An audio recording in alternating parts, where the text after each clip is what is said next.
السلام علیکم، میں لبنہ ملک اپنے یوٹیوب چینل کے ساتھ آپ کی خدمت پہ حاضر ہوں، اور احتساب کے نام پر پاکستان میں کیا کیا ہو رہا ہے،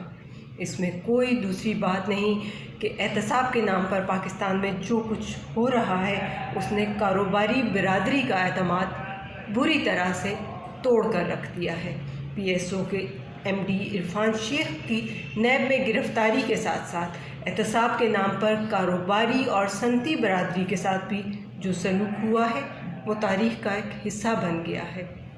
بلکہ بعض افراد نے تو اس چیز کا برملا اظہار کیا، لیکن کچھ ایسے لوگ تھے جنہوں نے خاموشی اختیار کرنے کو ترجیح دی، اور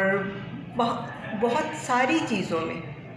بہتر ہوتا ہے کہ خاموشی اختیار کر لی جائے۔ یہ چند ماہ پہلے تک کی ہی بات ہے کہ متعدد کمپنیوں کے مالکان اور ایک بڑے صنعتی گروپ کے سربراہ کو جبری طور پر پاکستان چھوڑنا پڑا۔ سابق وزیر اعظم کے سابق پرنسپل سیکرٹری فواد حسن فواد، جو کہ نیب میں جیل بھی بھگت چکے ہیں، ان کا کہنا ہے کہ گزشتہ 2-3 دہائیوں سے پاکستان میں حکومت کے نظام کار چلانے کا طریقہ کار دنیا سے بہت پیچھے آ گیا ہے۔ ہماری حکومت اور ہمارے ادارے اس نظام کے ساتھ پراپرلی میچ ہی نہیں کر پا رہے، انہیں سمجھ میں ہی نہیں آنے پا رہا کہ ہمیں کیا کرنا ہے اور کس طرح سے کرنا ہے۔ سب جانتے ہیں کہ ریاستی نظام چلانا ایک پیچیدہ عمل ہے، اور اس میں کوئی دوسری بات نہیں ہے کہ پاکستان میں یہ نظام کار اور بھی پیچیدہ ہو جاتا ہے، اور اس وقت ہو جاتا ہے جب ہم پاکستان کے ریاستی ڈھانچے کو دیکھتے ہیں۔ پاکستان کا ریاستی ڈھانچہ بہت پیچیدہ ہے، اور یہی وجہ ہے کہ یہاں بیوروکریسی کی صلاحیت کے حوالے سے بھی بہت سارے مسائل ہیں۔ اب دیکھنے کی اور سوچنے کی چیز یہ ہے کہ بیوروکریسی اور وہ نظام جو کہ دنیا سے بہت پیچھے رہ گیا ہے، اگر اس کے حوالے کچھ ادارے کر دیے جائیں تو وہ بھی ڈیفینیٹلی پیچھے رہ جائیں گے۔ اب آپ کے سامنے اس حوالے سے نیشنل بینک کی مثال ایک اہم مثال ہے،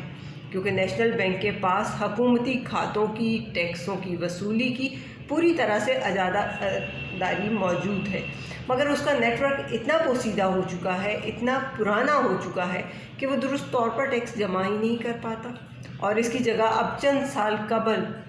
ایسے کچھ بینک آئے ہیں، انہوں نے اپنی جگہ لینی شروع کر دی ہے۔ اب آپ کے سامنے ایچ بی ایل کی مثال بھی ہے کہ ایچ بی ایل اس حوالے سے جو ہے وہ آگے آ رہا ہے، اور جب نجکاری ہوئی تھی اس وقت آپ دیکھیں کہ ایچ بی ایل کے ملازمین کی تعداد کیا تھی اور اب کیا ہے، اس کا برانچ نیٹ ورک کیا تھا، اور اس کی خدمات نے اور ٹیکنالوجی نے جتنی ترقی حاصل کی ہے اس میں کوئی دوسری بات نہیں ہے، اور بہت بہتر طریقے سے وہ آگے آئے ہیں، اور ڈیفینیٹلی نیشنل بینک کو بہت پیچھے چھوڑ دیا ہے انہوں نے۔ اور جو نجکاری کیے گئے بینکوں کے بورڈ آف ڈائریکٹر ہوتے ہیں انہیں ڈیفینیٹلی ایک منظوری ریکوائرڈ ہوتی ہے، اور اس کے علاوہ چیف ایگزیکٹو یا بینک کے صدر کو بھی کسی حد تک اختیارات حاصل ہوتے ہیں، اور وہ کام کو تیزی سے عمل میں لانے کے حوالے سے کسی ہچکچاہٹ کا مظاہرہ نہیں کرتے۔ لیکن نیشنل بینک میں کوئی بھی کام ہونا ہو اور اس کی منظوری لینی ہو تو اس کے لیے ڈیفینیٹلی کسی خصوصی کمیٹی سے یا وزیر اعظم ہاؤس سے یہ اجازت طلب کرنا پڑتی ہے، تو وزیر اعظم کو چونکہ اور بہت سارے کام دیکھنا ہوتے ہیں، بہت سارے اور معاملات کو انہیں نپٹانا ہوتا ہے، تو اس وجہ سے اس معاملے میں بہت تاخیر ہو جاتی ہے۔ تو یہ بھی ایک معاملہ ہے کہ نیشنل بینک کے پیچھے رہنے کی جو ایک اہم وجہ ہے، اور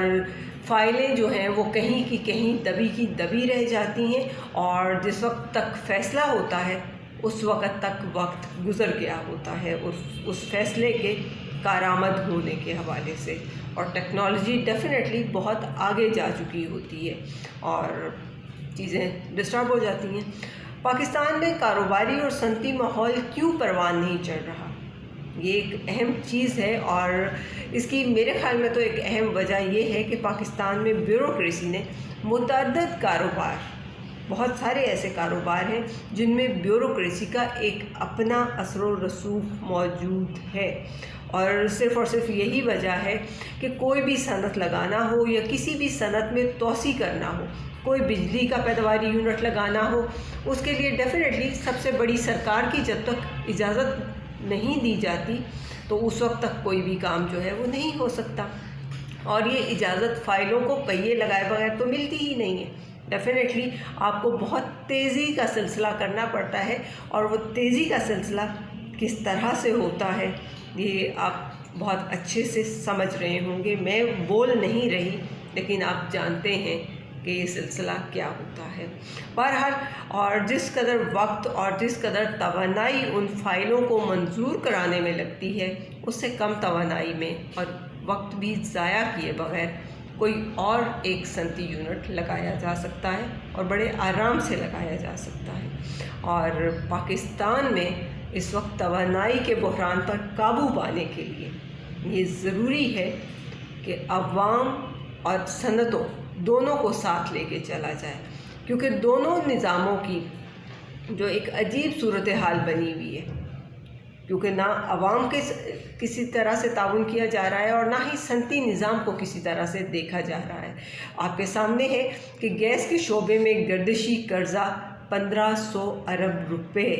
سے بھی تجاوز کر گیا ہے، اور بجلی کے شعبے میں یہ قرض 2800 ارب روپے سے اوپر چلا گیا ہے، جو کہ 43,000 ارب روپے بنتا ہے۔ مجموعی طور پر اگر ہم دیکھیں تو یہ رقم ٹیکس وصولی کے بعد صوبوں کو منتقل ہونے والی رقم کے مساوی ہے۔ سابق وزیر خزانہ عبدالحفیظ شیخ نے کچھ اس طرح سے کہا تھا، وہ ایک بہت اچھے عوامی خطیب بھی ہیں، اور گزشتہ 32 سال کے صحافتی سفر میں انہوں نے اس حوالے سے بہت ساری چیزیں آگے رکھیں اور بہت ساری چیزیں ہوئی ہیں۔ تو وہ ایک قصہ ان کے حوالے سے بہت زبان زد عام ہے کہ وہ اپنے ایک دوست کی بیٹی کی شادی کی تقریب میں اس کے گھر پہنچے تو تھوڑی دیر کے بعد دروازے پر دستک ہوئی۔ دوست جب کمرے میں آیا تو اس کے ہاتھ میں کچھ دستاویزات تھیں۔ دوست نے کہا کہ جب میری بیٹی پیدا ہوئی تھی تو میں نے پی ٹی سیل فون لگانے کی درخواست دی تھی، اور آج جب میری بیٹی رخصت ہو رہی ہے تو محکمہ فون نے مجھے ٹیلی فون لگانے کے لیے ڈیمانڈ نوٹس ارسال کر دیا ہے۔ اب اس واقعے سے ہم سمجھ سکتے ہیں کہ کہاں کہاں پہ کیا کیا غلطیاں ہیں۔ بہرحال یہ ماضی کا واقعہ ہے، اس حوالے سے ہم زیادہ بات نہیں کریں گے، کیونکہ آج کل جو ٹیکنالوجیز ایڈوانس ہو چکی ہیں تو ڈیفینیٹلی جب ہمیں فون کا کنیکشن ریکوائرڈ ہوتا ہے تو اب اتنی دیر نہیں ہوتی، اب بچی پیدا ہوتی ہے تو اس کی شادی تک کا عرصہ ہمیں اس میں ریکوائرڈ نہیں ہوتا کہ تب تک ہی ہمیں کنیکشن ملے گا، جلدی مل جاتا ہے۔ اور اندرون ملک اور بیرون ملک کال کرنے کے حوالے سے بہت آسانی ہو گئی ہے، کیونکہ اب موبائل فون بھی آ گئے ہیں اور لوگ ان تمام آسائشوں کے عادی بھی ہو گئے ہیں۔ بہرحال ایک اہم ترین بات یہ ہے کہ نجکاری کے عمل کی افادیت کو سمجھنے میں پاکستان میں نہ صرف کاروبار میں نجی شعبے کے عمل دخل کو بڑھانا ہوگا، بلکہ اس مقصد کے لیے کاروباری اور صنعت چلانے والے لوگوں کو سیاسی بنیادوں پر پسند یا ناپسند کی انتقامی کارروائیوں سے بھی بچانا ہوگا، تاکہ ہم اپنے ملک میں مزید سرمایہ کاری کروا سکیں، اور اس سرمایہ کاری کی صورت میں ہم اپنی عوام کے لیے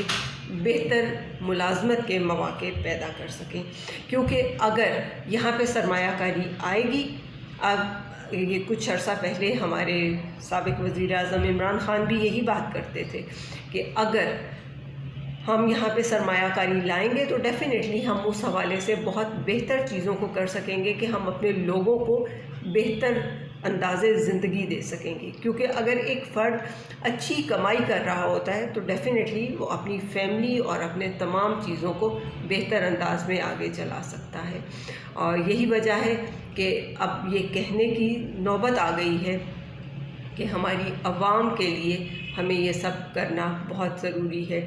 کیونکہ یہ سب کیے بغیر ممکن ہی نہیں کہ ہماری عوام آگے آ سکے اور پاکستان ترقی کی راہ پر گامزن ہو سکے۔ کیونکہ یہ تمام چیزیں جو چل رہی ہیں، ان تمام چیزوں سے صنعتوں میں سیاست کا عمل دخل اور سیاست میں صنعتوں کا عمل دخل، اس کو ختم کرنا ہوگا، کیونکہ یہ بہت ضروری ہے۔ اللہ کرے کہ ہم ان تمام چیزوں کو بہتر انداز میں لے کر چل سکیں۔ پاکستان زندہ باد، پاکستانی قوم پائندہ باد۔